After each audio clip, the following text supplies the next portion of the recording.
So before we start the class, please let us take the blessings of the beautiful deities of ISKCON Mangaluru, Sri Radha Govinda ji. Sri Radha Govinda ji ki jai. Hey. Jai. Jai, yeah. So before we enter into the sixth chapter, we'll just try to just brush the previous things, right?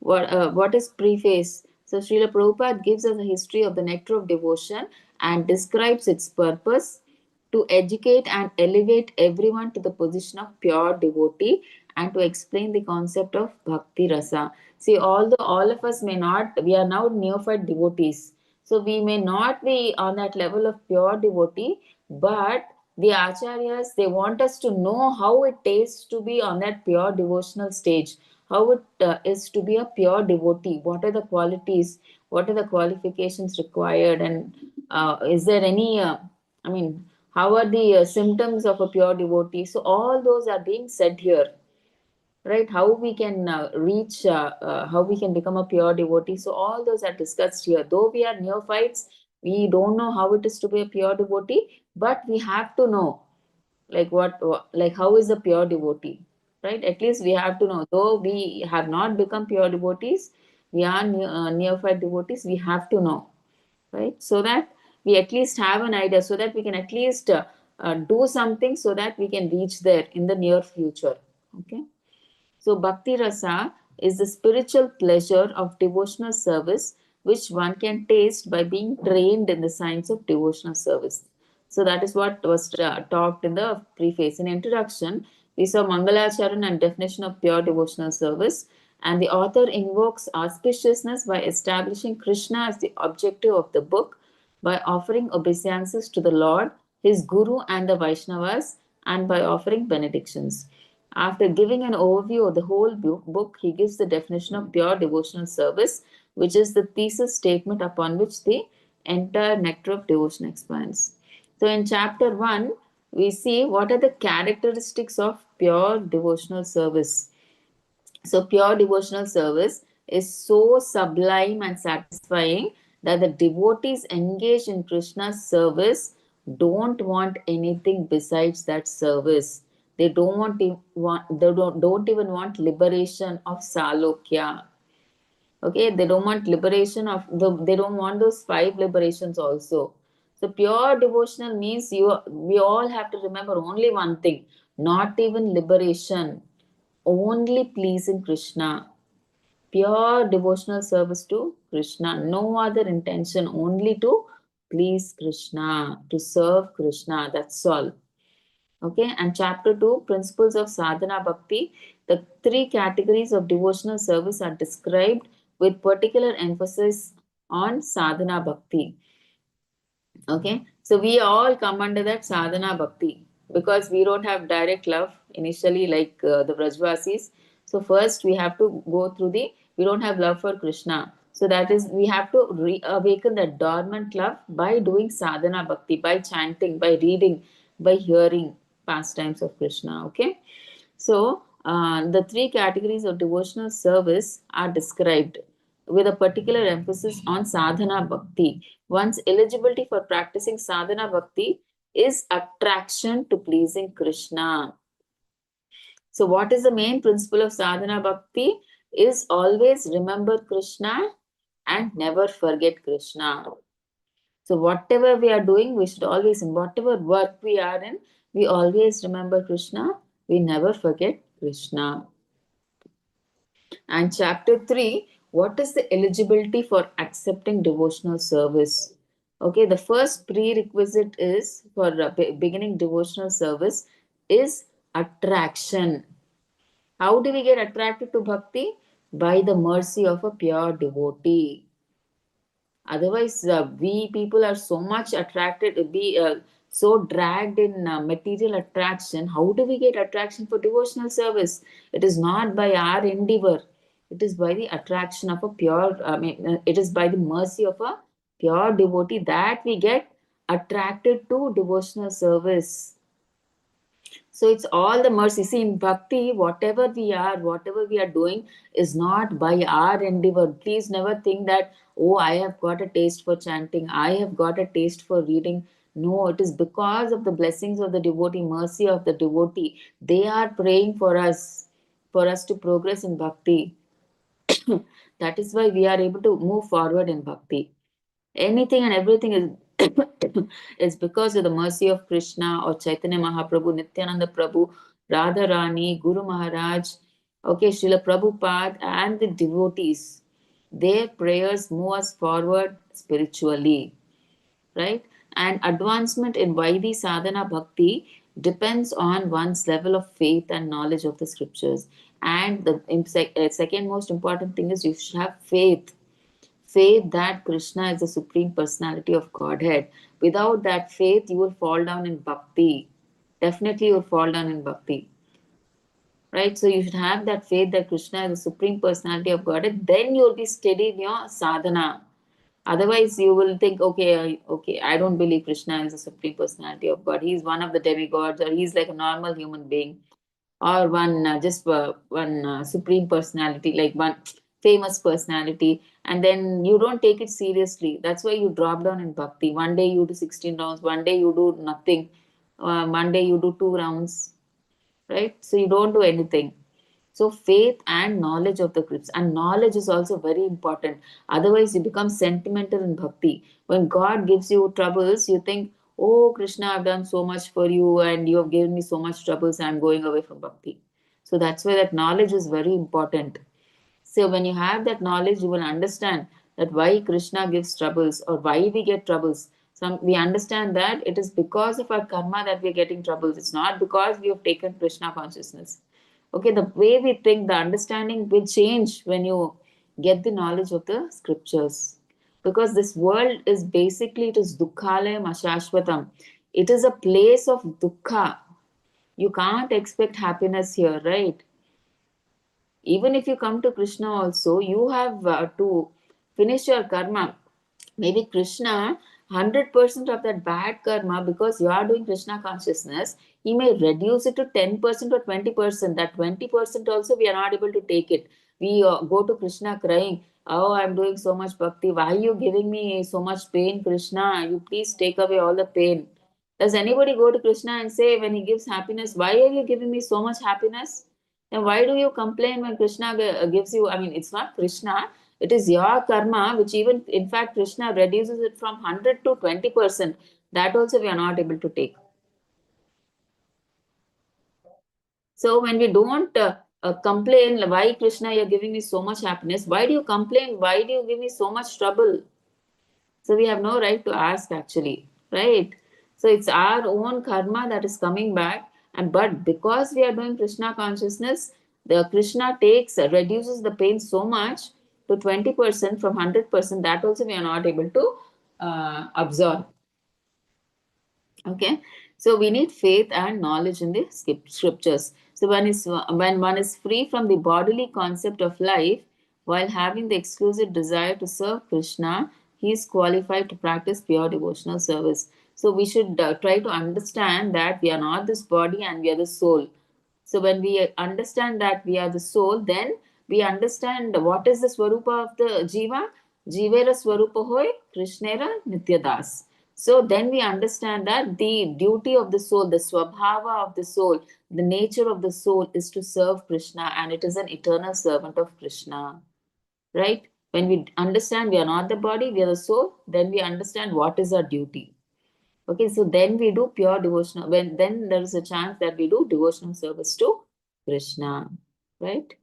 And chapter 4, pure devotional service is free from desire for liberation and sense gratification. That is from bhukti and mukti. So it should be free from bhukti and mukti. Mukti means for all 5 kinds of liberation, and bhukti means material desires. Okay, karma kandi, all those things. Okay, so devotees of Krishna in Vrindavan reject the desire for all liberation, even personal liberation to Vaikuntha. So they don't want even all these 5 muktis, right? Sayujya, Samipya, Sarshti, all those 5 fan celebration, they are not interested, devotees. So, chapter 5, pure devotional service is self sufficient and independent. See, all these other parts like Gnana Yoga or Karma Yoga or Ashtanga Yoga, finally they have to come back to Bhakti Yoga. Why not take to Bhakti Yoga initially itself? Because Bhakti Yoga itself is self sufficient and it is independent. Okay, so generally to practice self-realization, we need a lot of qualification like pious birth. See, only sometimes in the olden days, only Brahmanas were allowed to perform rites and all those things, right? Yagnas and everything. So there were some preliminary qualifications such as pious birth, purification through Vedic rituals, and following Varnashrama Dharma. But bhakti is not dependent on any of the above three prerequisites. All that is not required. What is the qualification for bhakti? Devotional service is the constitutional position of every living entity. So everybody can do it. Bhakti can be done by everybody, irrespective of what birth, what caste, what community, or whatever other processes they're following. There is no constraint for doing bhakti. Anybody and everybody can do bhakti. There is nothing like earlier we said, right? Three things. You should come from a pious family, pious birth, you should be purified by Vedic rituals, and you should follow the Varnashrama Dharma. Nothing. There is no qualification for devotional service. Anybody and everybody can take part in it. So even Prabhupada says, right? Even a child can take part in it. Even a dog eater, a chandala, anybody, even a person in the forest tribes, they can take up. Anybody can take it up. So it's self-sufficient and it is independent, and it has nothing, I mean, no restrictions. Anybody can take up. Okay. So this is the 5th chapter. So today we'll start chapter 6, how to discharge devotional service. See, in devotional service, actually, Srila Rupa Goswami, he summarizes the important vidhis of Hari Bhakti Vilas. Actually, this Hari Bhakti Vilas was written by Srila Rupa Goswami's elder brother Sanatan Goswami, who is the guru also of Srila Rupa Goswami. So, from that book, written by Sanatana Goswami, Srila Rupa Goswami, he lists 64 types of sadhana bhakti, right? What all we have to do, right? In that, primary are 10 are there, and secondary 10 are there. So in that, the primary are called pravritti. Pravritti means what we should do, and nivritti is secondary, that what we should not do, and additional are 44 are there. And in that, 5 important things that we should do are mentioned. So we'll see what those are.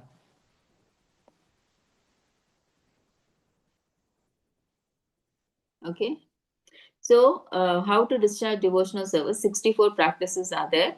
Ways to execute sadhana bhakti 64. So, 20 items of primary important are important. So, first 20 are very important, and in that 1 to 10, see activities to accept what we should accept. That is called pravritti. Means what will strengthen one's foundation of practices of sadhana bhakti. I mean devotional service. Okay, practice of devotional service, right? Then 11 to 20 is secondary, and these are called activities to avoid and are called nivritti. So without avoiding this, devotional foundation will corrupt and decay. So and next, 44 additional kinds of service, 44 ways to engage in Shravanam, Kirtanam, etc. for the purpose of focusing the mind upon Krishna, meant to reawaken Bhava. So 21 to 59 are items of sadhana, and 60 to 64 are 5 most effective important items. Right? They are very important for progressing on our path of Bhava Bhakti. So let's see what those are also. And in the first 10, most essential are the first 3 they are telling. First 3 points are very important. Why? Guru, it gives importance to spiritual master. The first 3 points are very important because it stresses the importance of accepting a spiritual master. And why a spiritual master is so important? Why? Because Guru introduces one to all the other items of sadhana. See, if we didn't have a Guru, who would have helped us? See, Prabhupada would have thought, okay, I'm happy doing my devotional service. Who would have encouraged people like us? Actually, Prabhupada was happy. He was in retired life. Happily, he was sitting and doing his bhajana in Radha Damodar temple in Vrindavan. What was the difficulty? Why did he have to come to America for spreading and doing so much? What was the necessity? When he was coming to America in the ship, he suffered 2 heart attacks. Prabhupada thought that one more heart attack, he would really go away from this mortal world. So why did he take so many difficulties? He didn't have money. See, he didn't know who would pick him up there, where he would stay. He didn't have sufficient. He didn't have any money, no proper clothing. He's going to an American country where non-veg is the only thing they eat. He had nothing to eat properly. Why did he have to take so much risk? Right? This Guru is so important. He's a via media between Krishna and us. He shows us, he tells us everything about God. He shows us how we can get to God, right? He introduces us how to do sadhana bhakti. We all don't have love for Krishna now. How is it that we can develop love for Krishna? So he tells us everything. See, he introduces one to all other items of sadhana and guides him in their application. So, without the first 3 points, execution of the remaining 61 is not possible. And we'll see what the first three are. Okay, in the coming slides, we'll see. Okay. Okay, here. See, Sri Rupa Goswami summarizes most important vidhis of Hari Bhakti Vilas, principles and principles over details. So he just gives more focus on the principles and not over the details. Okay, he's just trying to say, lay out the principles. He's not going so deep into the principles, exaggerating everything. Okay, right. First, he's telling accept. You have to, we said first three are important, right? So these are the first three out of the first 10. So accepting a guru, we have to accept a guru. Many people think guru is not needed. Oh, I talk to Krishna. It is between me and Krishna. No, it doesn't work out like that. Krishna doesn't even properly recognize us, right? Only through guru. Even when after we get liberated, we guru introduces Krishna. I mean, introduces us to Krishna. Otherwise, Krishna doesn't know who we are. Krishna, I mean, Guru says he is so and so, he is my this thing, he is my disciple. And then Krishna, because we are disciple of our Guru, I mean, we get some importance. Otherwise, we are nowhere. So accepting a Guru is very important. He guides us like how do we go to Krishna, okay? And then after accepting a Guru, take initiation. That is also very important. We have to formally get initiated, okay, and be in a guru parampara. It means it's like a bond between a guru and a disciple. Now I chant a minimum of 16 rounds and I follow the four regulative principles. I do bhakti, I read, I do all this, and guru takes the responsibility to take him back to Godhead. So if only I do these, guru is responsible. But don't think getting initiated is the end of the world. You just get initiated and you do whatever you want. You don't chant your 16 rounds, you don't follow any four regulative principles, and you think it is the guru said it. It doesn't work like that.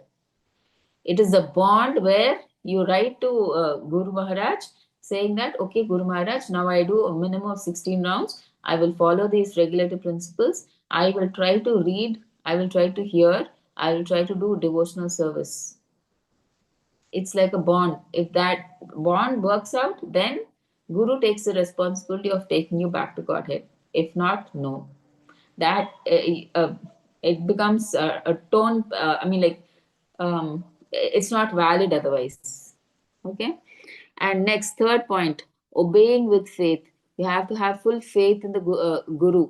So if you don't have full faith in that Guru, don't accept him as a Guru until you have faith. But once you develop that faith, even if you don't like, you have to follow the instructions of the Guru. Once you develop that faith, even if you like or not, you have to follow the instructions of that Guru, right? That is very important. So obey the instructions with faith and following acharyas under guru. So we have to follow our acharyas who come under disciplic succession, okay?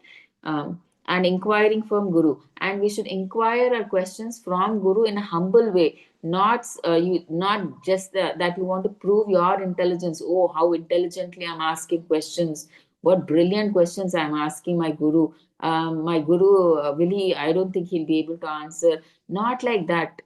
In a challenging spirit, we should not ask, right? In a very humble attitude, just to get knowledge from the Guru, you have to inquire from your Guru and give up anything for Krishna. So we should accept what is favorable for practicing Krishna consciousness, and remaining, we should discard. Which are not favorable, we leave out. Okay, so whatever is favorable, we take up for Krishna consciousness. And residing in Dhamma, like residing in holy places like Vrindavan, Mayapur, Dwaraka, Mathura, like that. Okay, and accepting only the necessary, and accepting what is necessary. So we should avoid all these other material necessities which are not required, and accept how much food we need, that much only we have to eat, how much we have to sleep, that much we sleep. Avoiding too much comforts. So all those, just accept what is necessary. Okay, and observing it, all these we'll again see in detail. Okay, in the next chapter it will be given in detail, so please don't worry. I'm just trying to give one line explanation. And observing Ekadasi, so Ekadasi is very important. It's Krishna's favorite day, actually, Ekadasi. So if we observe Ekadasi, specialty of Ekadasi is we try to minimize our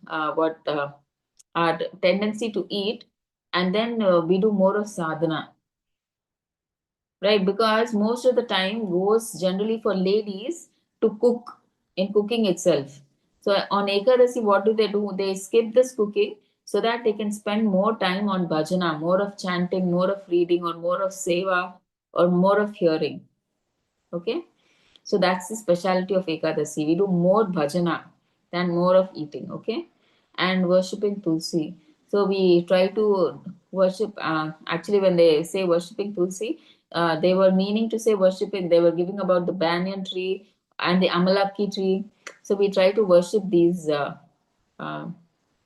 trees also. Okay. So next we saw Pravriti, now we see Nivritti, next 10. First 10 we saw, the next 10. What do nots? We should not associate with non-devotees. Not need not explain, right? Because non-devotees are very materialistic, and if we try to associate with them, we also become materialistic. We try to go away from bhakti. That's why Chaitanya Mahaprabhu also says we should never associate with non-devotees or atheists or materialistic people. Okay, and Mayavadis especially, right? And instruct disinterested. So those are disinterested in bhakti. We should never force them. I mean, like, we should never instruct them. Oh, you come to the temple for this class. You come for this bhajan. You come for this seva. We should not instruct them like you come for this Bhagavad Gita class, online class. So they won't come. So they're saying you should not instruct such people who are disinterested and get carried away with building pricey temples. Prabhupada says never give more importance to costly temples. Okay, don't carried away with building pricey temples, costly temples, and read too many books. See, generally, many people, in Krishna consciousness also, they don't read Prabhupada books and they go to other books, which is very wrong. But Prabhupada says, if you read the minimum Bhagavad Gita, Srimad Bhagavatam, Chaitanya Charitamrita, nectar of devotion is more than enough to knowledge that is required. If you understand these books, you understand everything. You don't have to read any other book. But what we do, we go and read all other books.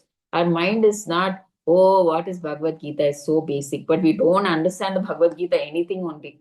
But we neglect the Bhagavad Gita.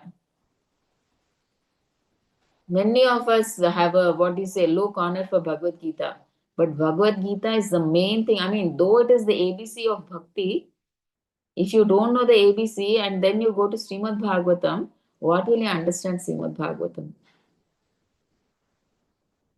Right? Srimad Bhagavatam is like the degree, and then Chaitanya Charitamrita is like the PhD. So it is like further. If you don't understand the Bhagavad Gita, you won't be able to understand Srimad Bhagavatam, which is more in detail. And Chaitanya Charitamrita is more in detail than Srimad Bhagavatam. Okay, that's why Prabhupada says if you know, go in order these books. If you read these books, it is more than enough. You have all the knowledge. Don't go for other books at all. Okay, so neglect ordinary dealings. We'll see in the details. Okay, what are those? And lament or jubilate over gain or loss. So we generally devotees they don't lament or I mean like whether loss or gain they depend on Krishna, so they are not worried. They don't cry if there is loss or if they get some profit. They're not happy. Okay, and disrespect the demigods. We never disrespect the demigods, right? In fact, we respect even the ant, right? When we respect the devotees, respect the ant. Why will they not respect demigods like Lord Shiva or Brahma? Definitely, they will respect, right? But for us, Krishna is the supreme personality of Godhead, and we respect the demigods as servants of them, right? As servants, we respect the demigods. Trouble others. So we should never trouble others, it is understood, okay? And make offenses. We should never make offenses against chanting of the holy name or Vaishnavas. So we should be very careful. And 10th point, tolerate blasphemy to Lord and devotees. We should never tolerate, like, if any devotee is being blasphemed or being criticized, either we should go away from that place, or if we can give some suggestion, we can give, or else it's better we should not listen to the blasphemy of a Vaishnava. We should just leave that place from there and go away. Okay, so without following these, one cannot properly elevate oneself to sadhana bhakti. So we have finished 20. So without following these, one cannot properly elevate oneself to sadhana bhakti. This 64 should include all the activities by body, mind, and words. Okay.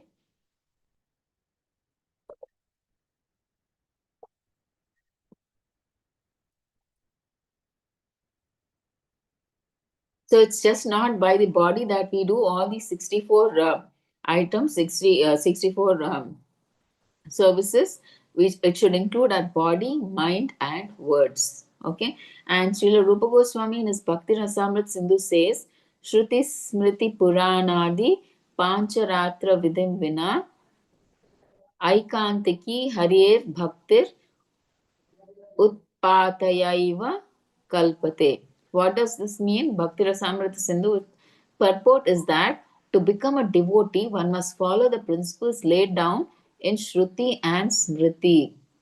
One must follow the codes of the Puranas and the Pancharatriki Vidhi. One cannot be a pure devotee without following the Shruti and Smriti. And the Shruti and Smriti without devotional service cannot lead one to perfection of life. So we should know the Shrutis and Smritis, and along with that, we should do devotional service. So either one we do is of no use. That's what they're saying here. Okay, so one must follow the principles that are there in Shruti and Smriti. Along with that, we have to do devotional service for perfection of life. Okay, so now chapter 7. Um, Evidence. I mean, like whatever we have read now, they are showing evidences regarding the devotional principles. Let's see what are the evidences. First point we saw, right? Earlier shlokas, first three are very important, we described, right? So, accepting the shelter of a bona fide spiritual master. Okay, why this is most important? Okay, because spiritual master, he shows how to execute all other practices. Right? What is the evidence? It's given in Srimad Bhagavatam 11.3.21. So, what is given in Srimad Bhagavatam 11.3.21? In that, Prabuddha Muni, he teaches King Nimi that there is no real happiness in the material world. Okay, we think that we can be happy here. If we think like that, it is a big, big mistake, because we said, right, this world is dukkhalayam. So this world is full of suffering. Therefore, for anybody who truly wants real and lasting happiness, he must approach a bona fide spiritual master and take shelter of him through initiation. Okay, and who is a bona fide spiritual master? Earlier we discussed, right? He should be a uttama adhikari, first class devotee. He must be well versed in the shastras, right? He knows everything about the shastras, and he has firm faith that Krishna is the supreme personality of Godhead. He knows all the shastras. He's thorough with up to the knowledge. He knows all the shastras, everything. He can quote any shloka, and he can defend anybody, and he can prove that Krishna is the supreme personality of Godhead. Okay, so he is a true spiritual master, and he fully understands and follows the scriptures. He lives a pure life of devotional service, and he has taken shelter of the Supreme Lord Krishna, and he is free from all material desires. And such a guru, we read earlier, right? He's fit to become a spiritual master. Why? Because he has control over the six enemies. What are they? Tongue, belly, genitals, anger, mind, speech, right? So only one who has conquered these is fit to be a spiritual master and guide others. Okay, so accepting a bona fide spiritual master is the most important step in spiritual life. So one who gets such shelter is sure to advance, and he will reach spiritual happiness without a doubt. Okay, so this is the first point. Now, second point, accepting initiation from spiritual master and receiving instructions. So, accept as representative of Krishna. Here, again, sage from Srimad Bhagavatam, sage Prabuddha, he teaches that a disciple must accept the spiritual master not as an ordinary person, right? But as the representative of Krishna. So, this does not mean that the Guru is God himself, but that he is God's external mercy sent to guide us back to Krishna. Okay, so all scriptures confirm this principle. So, therefore, a disciple should accept initiation seriously and respect and honor the spiritual master deeply. Okay, so that is first point. Next, they are saying learn Srimad Bhagavatam. Okay, so you should learn Srimad Bhagavatam by hearing from the Guru with faith. So, hearing and speaking Srimad Bhagavatam is the true religious process, right? It is very, very important. You have to hear and speak the Srimad Bhagavatam. It slowly lifts the soul from confusion. Whatever confusion is there is being removed, and then from confusion you move to pure loving service to Krishna. Okay, so Srimad Bhagavatam is very important for us. It changes our total, what do you say, the soul's path. We were confused earlier in the material world. When we try to understand the Srimad Bhagavatam, our confusion shifts to pure loving service to Krishna. And next, attitude must be to satisfy him. Okay, see, the right mood of a disciple is also very important. So, the disciple, he should try to please the spiritual master. He should not argue proudly or act independently like that. He should not try to prove that he is more smart than the spiritual master or more great than the spiritual master. Okay, he should serve the spiritual master with faith, humility, and sincerity.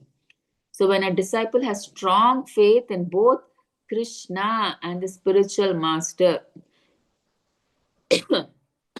then the spiritual knowledge opens in his heart.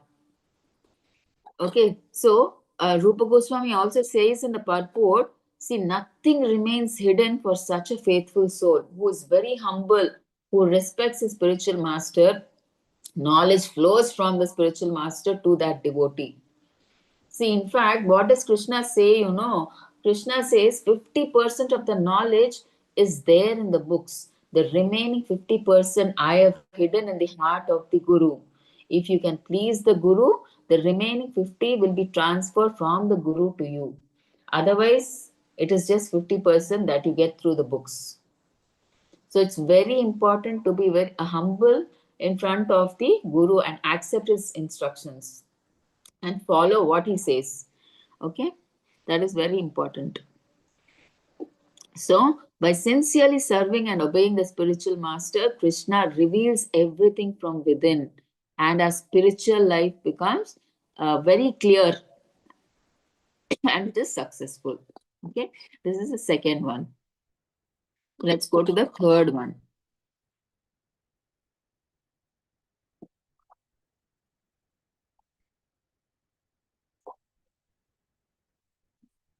Sorry. So, third one is serving spiritual master faith, with faith and confidence. Okay, so in Srimad Bhagavatam, 11th canto, chapter 17, verse 27, Lord Krishna, he personally teaches Uddhava that the spiritual master must be accepted as his own representative. He should never be seen as an ordinary human being. Why? Because the spiritual master speaks Krishna's message exactly as it is and guides the disciple back to Krishna. So that's why we should never be envious of the spiritual master. Okay, one should never judge him like a worldly person. We should not think that he's one of us. Okay, we should not think he's a normal person. Though he is with two eyes, nose, two hands, he is not an ordinary person. Okay, and one should serve him with faith, respect, and confidence. So, Krishna clearly says that by serving the spiritual master, one serves Krishna himself. Okay, and when Krishna is served, all the demigods are automatically satisfied. See how the change interlink is given, right? See, when you serve the spiritual master, it's as good as serving Krishna. So when Krishna is served, it means it includes serving all the demigods, and all the demigods become satisfied. So, if we want to please Krishna, we must first serve and obey the spiritual master sincerely. Service to Guru is not separate from devotion to Krishna. So, if you please Guru, it means you have pleased Krishna. That's it. So, it is the doorway to pure bhakti and spiritual success. So we should understand that. Okay. So that's why the first 3 points are given very much importance. Okay. The Guru is so important. So next, following footsteps of saintly persons. So the devotional life. Okay. So a devotional life becomes safe and successful when we follow great saints and acharyas, right? So what do the scriptures say? That by following them, a devotee never becomes confused or disappointed. So that's why we follow our acharyas in Guru Parampara who come in disciplic succession. So we don't accept a guru who just comes up one fine day and he says, I am Guru without no he doesn't have a guru and he does not follow the shastras. We don't accept someone like that, right? We accept a guru who comes in that disciplic succession, right? He has a guru, he has a guru, he has a guru, and finally the final guru is Krishna. Okay, and if someone says, see, if one particular person says, I am a big devotee, and he says that, but he does not follow scriptures or previous acharyas, then his devotion is not real. Okay, that person only creates confusion for sincere devotees. We should not accept him. Such people are called sahajiyas. So all of you know, right, who sahajiyas are. They pretend to be devotees, right? But what They think devotion is very cheap. They make their own ideas and they ignore scriptures, right? Instead of helping bhakti, they harm bhakti. So, what is true devotion meaning? You have to follow the scriptures, you have to follow the acharyas, accept the Supreme Personality of Godhead as Krishna, right? Now, here they give an example of Lord Buddha. See, all of us know that Lord Buddha is an incarnation of Krishna. From Srimad Bhagavatam, we know. But what is Buddha's philosophy? It's atheism, right? Then why did Krishna come as Buddha first of all, if he wanted to spread atheism? Okay, because people were killing animals in the name of Vedas at that time. Okay, so Lord Buddha, he came to stop violence and the misuse of scripture, because these people in the Vedas, it is said during the sacrifices, one could kill the animal and give it as a sacrifice. So these people, because it is mentioned in the Vedas, they are taking, some people who are interested in meat eating, they are taking this as an advantage to kill animals to satisfy their palate, I mean their tongue, right? Really, Brahmanas actually, why do they follow the sacrifice? To test the power of their mantras, and the animal that is sacrificed, it gets a human form. See, if their mantras, if the mantras are perfect, tested correct, that animal immediately gets a human life. That is why they perform these sacrifices. But some people, pseudo atheists, we say, they, in this pretext, they try to kill animals to satisfy their tongue, saying that, oh, we are doing some yagna, but their intention is to kill that animal and eat. So Buddha, that's why he said he defied the Vedas. Okay, these people, they're just taking the pretext of the Vedas, though really, what is the intention of the Vedas? Through the Vedas, we should know that Krishna is the Supreme Personality of Godhead. But they are least bothered about that.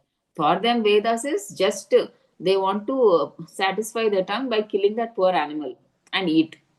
So Buddha, that's why he came, because these people, they don't believe in the Vedas. Krishna is God. They are not interested. They, on the pretext of the Vedas, they want to eat. That's all, kill and eat. So that's why Buddha came and said, "See, I don't believe in the Vedas," because they also don't believe in the Vedas, the atheists. So that's why he said, we'll stop the killing. He nicely spoke to them. He didn't speak anything about the concept of God. He said, I've come to stop animal killing. Let us show some compassion to these animals. And these people, they felt, oh, this person is talking on our terms. He's not talking about God or something, all these. And then they started implementing him. They stopped killing animals. So indirectly, see, Buddha, though he's an incarnation, we don't accept him as accept him as what do you say? What do you say? I mean, mm, um, we reject him. Why? Because he does not accept the Vedas. That is the main thing. See, those who don't accept the Vedas means they don't accept Krishna as a supreme personality of Godhead. So there's no concept of God there. Okay, so that's why we don't accept Buddha, though he is one of the incarnations. We reject him. Okay, so that is why we reject him, because they don't accept the Vedas. Okay, so these people indirectly, at least Buddha, why that incarnation he took, at least indirectly they're worshipping Buddha, who is an incarnation of Krishna, at least by following these principles that they are not they've stopped ahimsa, killing animals, they're showing compassion. So which these are the qualities, so that we can move forward into devotional service, right? So these are some of the qualities that are needed to progress in bhakti.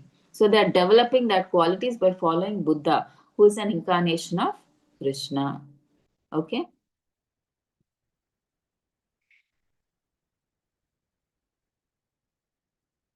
Okay, so now let's go to the fifth one.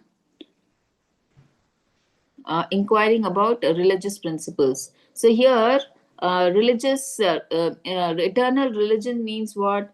How can I love and serve God?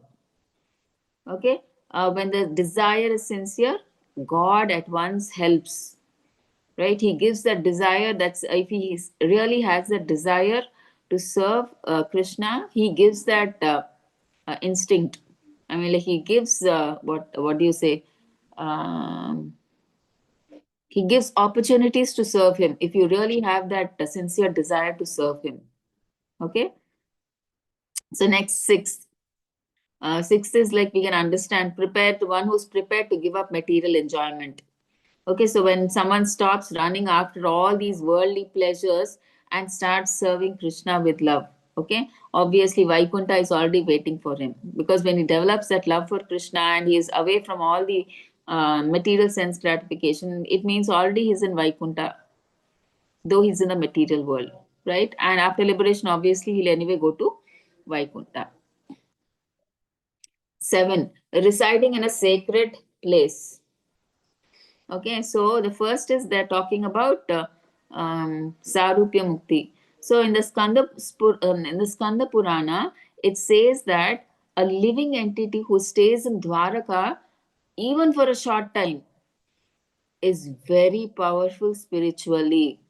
How powerful? See, for example, if a person he stays in Dwaraka for 6 months or even 1 month or even just one fortnight means just 14 days, he becomes eligible to go to Vaikuntha, the spiritual world. Okay, see how fortunate Krishna, I mean, we all are that Krishna is giving such benedictions. If we just stay for a fortnight in Dwaraka, we become eligible to go into Vaikuntha, it seems. How fortunate, just for 14 days if we stay, we can go back to Vaikuntha. And also what they are saying here, such a person, he can also receive Sarupya Mukti. What is Sarupya means? Getting a same spiritual form similar to Narayana's, that is four-handed form. Okay, he can also go to Vaikuntha and he at the same time he will get a Sarupya Mukti. Sarupya means same form similar to Narayana having that four-handed form. Okay, so next is like demigod see as four-handed residents of Jagannath Puri. So here Jagannath Puri is so special that the demigods from the higher planets, they see the people living in Jagannath Puri as very pure and spiritual. Like it seems they see the residents in Jagannath Puri with four-handed forms, like how they see Narayana.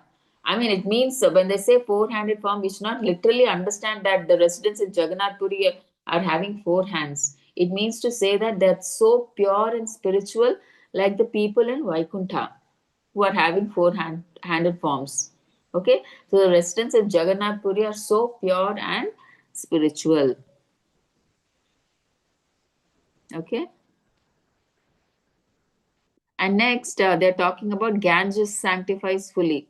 So here, the river Ganges is very special because it carries the blessings of Lord Krishna. Its water is so pure and holy that wherever it flows, it makes the people and the places clean, both outside and inside. So it is said that even though the Ganges is polluted with all stool or garbage waste, it never loses its purity. Okay, it's always clean, both outside and inside. Okay, so we should understand that. It makes both the place and the people clean, both inside and outside. Okay, next is accepting what is accepting what is necessary. So for bodily needs, obviously, we should eat how much ever is. I mean, like we should earn, and we should earn so much that is needed to keep the body and soul. Obviously, we need to earn because we need money, right, to keep this body intact, body and soul intact, right? So for bodily needs, we need we need to work. Okay, and that working also, we should in that working also we should add Krishna to our life. So we should make our life Krishnized in all aspects. Okay, so we should accept what is necessary, see, for bodily needs, so that one can remember Krishna. So next one is Make realistic wars for for spiritual advancement. See, for example, we have to chant a minimum of 16 rounds. But if you can't chant that much, for example, start with what you can do, but do what you've started regularly. So it's better to do a little, a small amount sincerely than doing a lot carelessly. Right? See, you think I will do 16 today, and next day you don't do nothing, and again next day you do 2, next day again you do 4, next day you do 0. Not like that. Whatever you want, with sincere effort, little by little you go. You want to do 2 rounds, do it steadily. Now, next week you increase it to 3, and do that steadily. Don't reduce again. Whatever thing you do it with sincerity. Don't do it carelessly. Okay, just make a consistent effort. Whatever you're able to do, make that only as your this thing. I mean, practice. Don't make false promises that one day you do 16, one day you do nothing, 0. Don't be like that. That's what is being said here. So make realistic vows for spiritual advancement. What is possible, you make that vow, and then you proceed. Next, fasting on Ekadasi. We've discussed, right? Main reason we do Ekadasi is to minimize the demands of the body and to give more time in doing bhajana. Okay, so do service to the Lord by chanting or doing some kind of service. Okay, so next 10th point, offering respect to banyan trees. So here we should show respect to holy things and living beings. And here in the purport, Rupa Goswami, he says we should offer water to tulsi and amalaki trees. Amalaka means this is gooseberry tree, right? We should offer water, and we should respect cows and brahmanas. Okay, and serve devotees of Krishna with love and respect. So doing these things helps reduce past mistakes and makes our heart clean and happy. Okay, so that is one thing, 10th point. So next, 11th, giving up company of non-devotees. So this is very important. Okay, so we should obviously, company of non-devotees means atheists. Obviously we should, because they don't believe in God, atheists. And demigod worshippers, they worship demigods for temporary, they're karma kandis, they worship demigods for material things, right? So we should try to give up, we should not associate with demigod worshippers. And Mayavadis also, we should not associate. Why? Because Mayavadis, see, most of them that you see, the preachers or the gurus that you see on the TVs or YouTube or Facebook or Instagram are Mayavadis. Yeah, we can say that 95% of them are Mayavadis who say that anybody you can worship as God. Everybody is equal to God. Anybody you can meditate, he is God, you will go back to Godhead. For them, if you worship Shiva, you will go back to Godhead. If you worship Durga, you will go back to Godhead. You worship Ganesha, you will go back to Godhead. For them, it is like that. But they don't accept that Krishna is the supreme personality of Godhead and the demigods are their servants. They don't accept like that. For them, any god, any demigod you worship, he is also supreme personality of Godhead. We'll go back to Godhead, it seems. If any god we worship, any demigod we worship.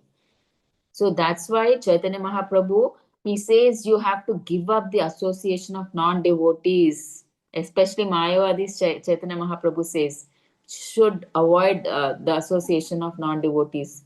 It's the most dangerous. And what do they say, right? How dangerous is not associating with non-devotees is, let's see, one example is given here. Accept cage of iron or fire, but non-devotees. See, you are put in a cage where you are surrounded by fire. You are in a cage, and that cage is surrounded by fire. How horrible is that, right? You're burning fire, fire. But they're saying it is better you be in that cage of fire rather than associating with non-devotees. So it is so dangerous to associate with non-devotees. And one more example is given. It is better to embrace a snake or a tiger or an alligator. We all know how ferocious these animals are: snake, tiger, and alligator. They're saying it's better we embrace all these three, but we should not associate with non devotees. So you can imagine how dangerous it is to associate with non devotees. Okay, so we should give up the association of non devotees. So 12 to 14, not accepting unfit disciples. And it continues, it says that reading unwanted books and all that. Okay, so first what they're saying, see, Prabhupada says reading the Bhagavad Gita, Srimad Bhagavatam, Chaitanya Charitamrita and Nectar of Devotion is enough. We don't have to read any other books other than these books. They give us the full knowledge. So if you read these books, that is more than enough. Okay. And next B, Narada Muni says don't accept unfit disciples. So, see, generally sannyasis should accept only serious students who truly want to learn Krishna consciousness. If someone is not serious, they should not accept them. But see, because of Chaitanya Mahaprabhu's mercy, because Chaitanya Mahaprabhu said, right, everybody please spread this Krishna consciousness movement. To spread this movement, we need disciples.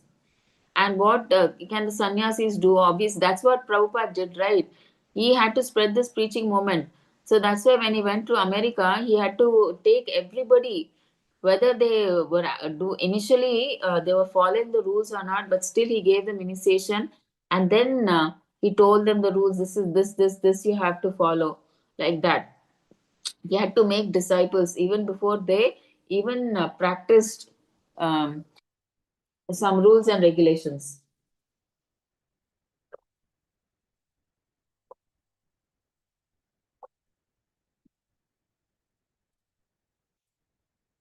Okay. So to spread this Krishna consciousness, they need to teach and accept disciples. But sometimes, even if a person isn't fully ready, the merciful spiritual master, he accepts them and gradually they learn and improve. That's how Prabhupada did, right? Initially, he was like 70 at that time. He didn't have that much time. So he had to make disciples quickly and he had to send them to different places to preach. Okay, he had no option. He just believed in Krishna and he prayed to Krishna, please give this disciple the strength to spread your glories in this place. He just prayed to Krishna, right? Because he was a pure devotee, obviously Krishna would definitely help him. That's why within a short period of 10 years, he built 108 temples, he wrote 70 volumes of books, and he traveled the whole world 14 times preaching. How was it possible? It's all Prabhupada, being a great disciple, is a pure devotee. Krishna was always there with him. Okay. So, but here, now, I mean, like, what? See, so the spiritual master, that's why to spread this Krishna consciousness movement, he sometimes will have to accept devotees, and then maybe gradually they will slowly learn the principles and improve. But if a guru, he takes disciples just to show off or gain honor, then such a guru will not succeed in Krishna consciousness. Just to make disciples or just to show off that I have 50,000 disciples, that guru will not progress, will not succeed in Krishna consciousness. Okay, activities per se not forbidden, because Rupa Goswami himself did this. Here, what are they saying here? See, a real spiritual master, he does not show off by reading many books or traveling just to become popular. Okay, so they're not focused on fame or building temples for themselves. But if some kind devotee, one of their disciples or devotee, he wants to offer service to the spiritual master, the spiritual master encourages it. Like how Rupa Goswami, see, obviously they're sannyasis, they didn't have money to build temples. But when Maharaj Man Singh, he wanted to build a temple for Govindaji, his deity, Rupa Goswami's deity, Rupa Goswami agreed. Okay. So if a devotee wants to build a temple, the spiritual master definitely he agrees. Okay, depending on the situation, like that. Otherwise, they don't want a temple or a building just for because they want to live comfortably, not for their comfort. Here, Rupa Goswami agreed so that a deity, for the deity, a temple was built. Right, so that's why he agreed, but not for a comfortable place for him to live. Okay, so like that, a spiritual master agrees. Okay, and last, avoid pride and prestige and follow Bhakti Siddhanta Saraswati Thakur's formula of printing books. Here, see, sometimes people who are not real spiritual masters, they trick rich people and use their money for their own comfort instead of preaching. Okay, so this is wrong. You should not do like that. So the main job of a spiritual master is preaching Krishna consciousness. See, Srila Bhakti Siddhanta Saraswati Maharaj, what did he say? It's better to use money to print books and spread Krishna's teachings all over the world rather than building temples. Use money. If you have money, print books and spread Krishna's teachings all over the world. Okay. So I think this is the last slide for today. So 15 to 16. So straightforwardness in ordinary ordinary dealing matters, so financial transactions. So the Padma Purana teaches an important lesson here. See, if we are engaged in Krishna consciousness, we should not worry about gaining or losing things in this world. See, even if we lose something, we should stay calm and happy and think of Krishna in our heart. See, most people, what do? They spend their whole life thinking about material things. But a devotee learns to think only of Krishna. See, the main rule of Krishna consciousness is always remember Krishna and let your heart stay happy with him. No matter what the situation, what happens. Okay, so true happiness comes from thinking of Krishna, not from money or toys or other things, property, family, or attachment, sense gratification, not anything of that type. Okay, so equilibrium needed because strong emotions leave little room for remembrance of Krishna. See here, again, the Padma Purana tells us a devotee should not feel too sad, angry, or upset. See, if a person is full of lamentation or like too much into sadness or anger, Krishna will not appear in their heart. Krishna does not like a person who has all these too much hankering, too much anger, too much lamentation, too much sadness. Krishna cannot appear in their heart. So, a devotee should stay calm, happy, and peaceful inside. See, if you want Krishna to be in your heart, keep your heart free from anger and sadness. Right? See, we ourselves don't like ourselves when we are in anger. The whole body boils and we become red and everything. Our whole body becomes disturbed, right? So if you yourself don't like yourself when you're angry, how will Krishna how will he come and stay in our heart in such a position? So that's why if you want Krishna to stay in your heart, always remain peaceful and calm. Okay, then Krishna will make your heart as a temple and he will stay there. Okay, so next go to 17. Not neglect demigods. See, respect even an ant. See, we always respect the demigods, but with the how do we worship the demigods? They're as servants of Krishna. So we respect even an ant. The devotees, the pure devotees, respect even an ant. How about then? Why will we disrespect demigods like Lord Shiva or Brahma? Definitely not, right? So we respect everybody, but with the this thing that they're servants of Krishna, right? We respect Shiva, we pay our humble obeisances to Krishna, Brahma, everybody, but thinking them as not as supreme personality of Godhead, but as servants of Krishna.